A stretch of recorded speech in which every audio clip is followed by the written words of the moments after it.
no liability. Check ball, I got you. Whole court, I got you. No liability. I also learned this. I learned empathy. Why? In watching that game, I said, Nico Harrison, let me take back one of them curse words I hurled your way. It was still idiotic to trade Luka. But I watched that game and I said, I could understand how watching that game you could ask yourself, how can we win a championship? Because Luka would score, but then he would get scored on. Because I love Luka, I overlook when he gets scores on. I watch Luka score, he gets scored on, I turn my back. I watch Luka score, he gets scored on, I turn my back. But if y'all remember, Luka, tray ball, bank shot, bomb. I'm like, uh-oh, here we go. Lakers, cut the lead. We down by 3. Tray ball, watch the very next possession. You at home. If you miss the game, I promise I got you covered. Luka, tray ball. Oh, yeah, that's good contest, though. What I'm suggesting is that's neutral. No, it ain't. That's not, that's neutral. Mind you, James, this is literally just the very next possession. It's not like I'm showing y'all a highlight play of Jaylen Brown. What I'm suggesting is for every bucket Luka got, the opponent got another one. So when I learned about the Lakers yesterday is unless you have a defender that can guard a man and a half, and y'all know what that means, obviously, in any sport, can both guard his man and do the dirty work for somebody else's, the Lakers are going to be hard-pressed to win a title as long as the Boston Celtics are alive and well. Let's say that this is the finals. Yeah. I thought it was a championship preview. The Celtics, the Lakers. Old school, right? Yeah. It's going to be the same thing over and over again. Correct. We going to go at Luka on offense and defense. Same thing we seen in the last finals. So all holding us back and all that's going to be a lot of that. Correct. The Celtics are the only team I watched from last year to this year. They're not afraid of Luka. No, they look forward to it. They look forward to it. And they treat Luka like a player in an AAU basketball. Like, oh, I got him. They say, they say you nice, I got him. Yes. I watched JB guard from inbound to inbound, plucking him, right? And then on offense, the funny thing is with Lakers, the way that the defensive game plan is, everybody's in the pass lane. It's so much help, defense, because he can't guard nobody. So now when I drive and I kick out, these are elite shooters. You get what I'm saying? Like Derek White had a bad game. He ain't gonna miss wide open threes like that next time.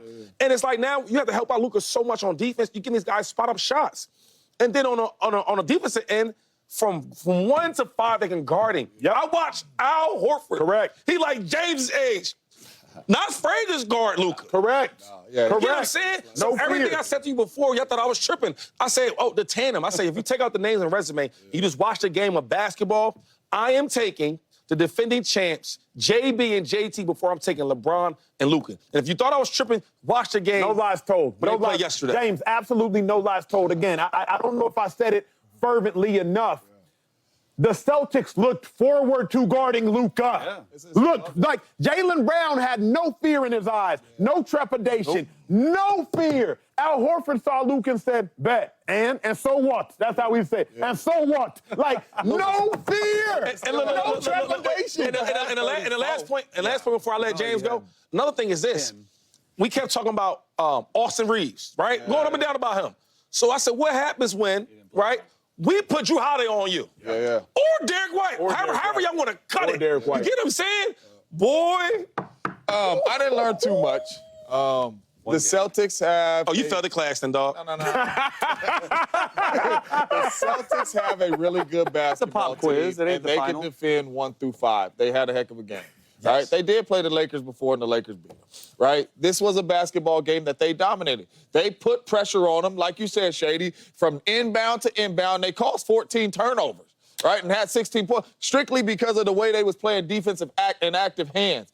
But at the same time, I didn't learn too much because we all know when you get into the playoffs, this is the type of games you're going to be in. Correct. And adjustments will happen. Luka still did have 34. But hold on. JB and them, they made shots when the Lakers was making runs. That's what good basketball teams do. They did make the shots. I'm not just sitting here saying Luka was getting blown by and not showing no effort. He can't stay in front of them dudes anyway. If you're going to make those shots, JB, consistently down the basketball court with Luka contesting, I'm cool with that. Man, that was hardly but a contest, I did man. not learn too much off of this basketball game. Y'all getting on Luka, and he had 34 and really clawed him back. James, Hold on. And he really clawed him back in this basketball game when Bron went out.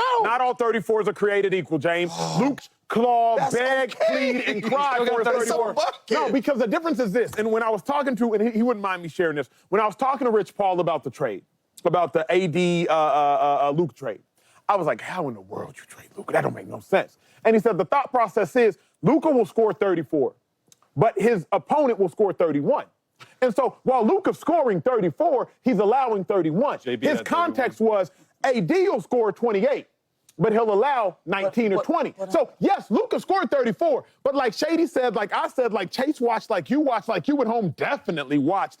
Luka's getting a bucket. They're going down, they getting buckets. But how about when Luka has 34 and 15? Like, Luka makes everybody around him better, too, though. Offensively. So but to Shady's point, I got to say this very quickly. Defensively, you get worse when Luka's on the court. Because LeBron James' eyes are on because LeBron James' eyes are so heavy on Luka, knowing Luka's going to get beat, now LeBron's giving up lobs that he normally wouldn't give up. Because you got to sit here and you got to say, okay, I know Luka's getting beat. Yeah. It's like when you sit here at linebacker and you know your 3-tech isn't going to take 2 on the guard, so the guard's going to come up clean. So now you're completely vacating your past responsibilities because you know if it's a run, this offensive guard's coming up clean. LeBron's eyes are completely on Luka because he's like, I know Luka finna get beat and I'm about to have to help. So the Lakers have had the #1 defense since January 21st. Since January 21st.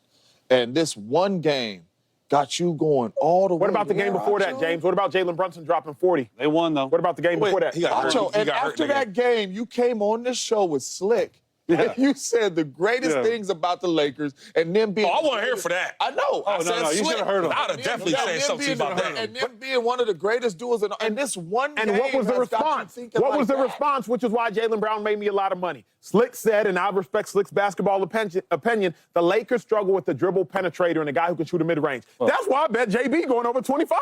And what exactly happened? Jaylen Brown is a dribble penetrator, different than Tatum. Tatum will shoot threes. I think he shot 16 of them in the game. I think he went 5 for 16. JB going to get into the paint. He going to shoot a mid-range pull-up, and that's exactly what he did. So basically what you're saying, like, is, what I'm hearing, like, you don't think the Lakers is like a contender now? No, of course. No, the West is different. I'm asking because he's the saying, Lakers like, can still. You know, I do not believe that the Western Conference teams pose the same threat that the Eastern Conference teams, particularly the Celtics, do. The Celtics are uniquely built to be able to guard 1 through 4. I won't suggest 1 through 5 because I do not think Kristaps is D'ing up Luka with all due respect. That's exactly what my takeaway was, is that the Celtics are definitely one of the teams that can beat the Lakers in the playoffs. Like this, that's what I took from it. Like, I don't think the Lakers are deep enough to contend with what I think is the best team in basketball outside of the Thunder. And so for me, it's like, I think this is the finals preview. Like, I do think the Lakers in the West can contend. I do think in a 7-game series versus the Thunder, they could probably end up taking it. But also, like, Boston's big, strong, athletic. Everything. They're everything. Everyone can guard Luka,